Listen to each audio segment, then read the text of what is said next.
Hi guys, Adam the OT back again with some more simple, fun and effective OT games for the home and the clinic or the classroom. These are great for building motor skills. They require very little equipment. They're good for you, they're good for parents, and work in person or on teletherapy. So, very fast one today. This is one that develops lots of motor coordination and motor planning. I love it because we're getting skills and giggles in equal measure. I think if I opened my own OT department, I might call it skills and giggles because I think that's the heart of pediatric OT. It's fun and effective at the same time. So this one is called the Wobbly Tower. I'm going to show you how I've used it in the last few weeks for kids from as young as 5 and as old as 16, and they all found it challenging and they all found it fun, even more important. So let's see the Wobbly Tower. So for the Wibbly Wobbly Tower, what you're going to need is a stack of paper cups, some rubber bands, a ball. So I've got my tennis ball buddy, but any little ball is fine, provided it's big enough to fit in the cup.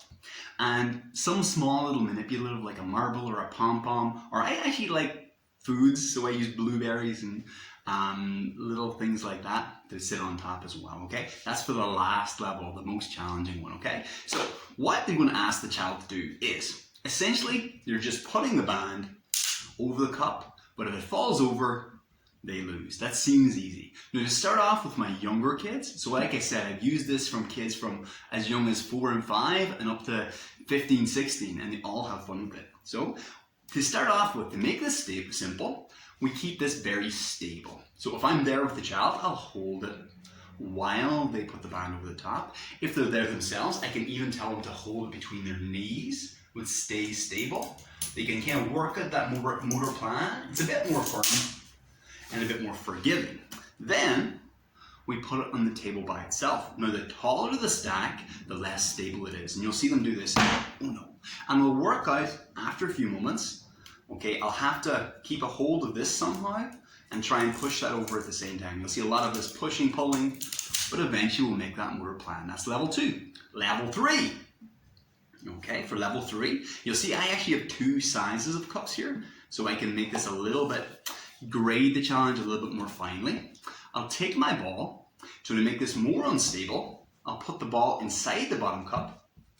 Now it's a bit wibbly. It won't fall over totally by itself, but it's like a little weeble wobbler now. So when I go to put it on, any pressure will easily make it fall over. So all that is a stack of cups with the tennis ball, the tennis ball is just sticking out a little bit from the bottom. So it's not flat. You'll see it kind of wibbles by itself without falling over. Okay, they can still manage it though. Next level, I'll take the smaller cup, or if you don't have a smaller cup, you can use a bigger ball. So now the tennis ball will extend about halfway, so if we let go at all, it'll fall over.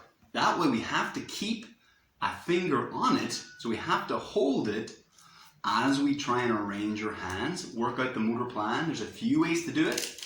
I'll very rarely say anything.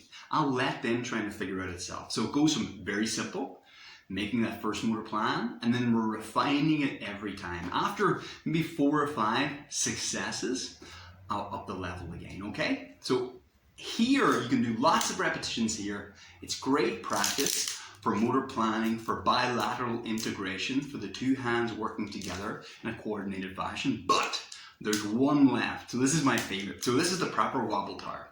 So for my teens who are working on motor planning, for example, my DCD teens love this, I will get them to put something small on top, like a pom-pom or a marble, or a blueberry. I use blueberries a lot.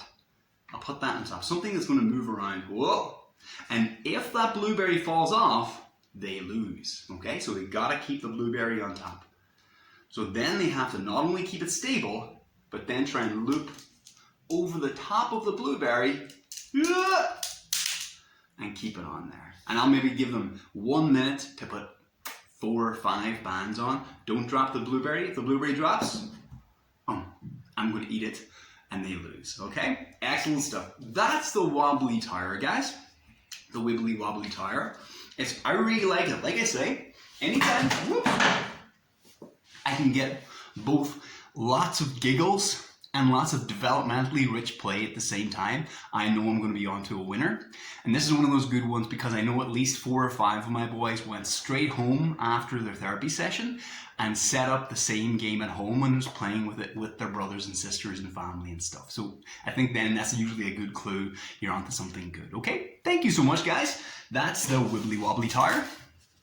Any questions, or if you use this game yourself, or I have some amazing parents and therapists showing me how they've taken my game and done something even better and more exciting with it. I love getting those messages too. So that's it, guys. Thank you so much. And once again, that's me, Adam the OT, for another week. Out.